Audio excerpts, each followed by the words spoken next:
indi sizə I-I-U-ünün təsirlik hal olduğun və yaxud da ki, mənsubiyyət şəkilçisi olduğun fərqini izah edəcəm. Mənsubiyyət. Mən hardan bilim ki, I-I-U təsirlik halda yoxsa mənsubiyyət şəkilçisidir? Bunu çoxumuz qarışdırır. Bir cümlə üzərində rahatca başa sala biləcəm. Baxın, belə bir cümlə yazıram. Dövləti başından aşır.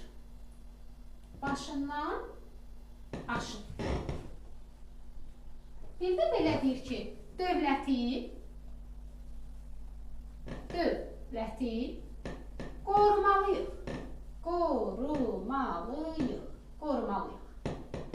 İkisində də dövləti I var.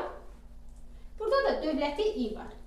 Mənsubiyyət yoxsa təsirli hal olduğunu bilməkdən ötürü I-I-U-dirsə, onun artırmalıyıq. Onun. Çünki I-I-U mənsubiyyət şəkilçisi üçüncü şəxsin təkidir. Onun gedir qabağına.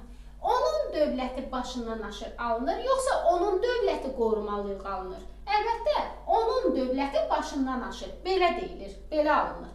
Demək, onun dövləti başından aşır deyə bilirəmsə, dövləti sözündə I mənsubiyyətdir. Çünki onun sözündəki o sözün köküdür, N bitişdiricidə I-nin yəlik haldır. Yəlik hal, mənsubiyyət şəkilçisi özündən əvvəl yəlik hal tələb edir. Dövləti başından aşır deyəndə onun dövləti deyə bildim. Demək, mənsubiyyətdir. Onun dövləti qorumalıyıq deyə bilmirəm. Deyə bilmirəmsə, deməli, I təsirlik haldır.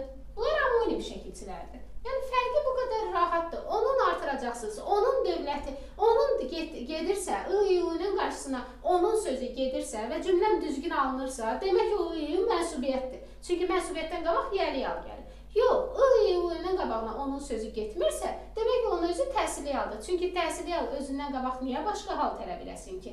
Mənsubiyyət özündən qabaq yəli hal tələb edir. Bu qədər rahat.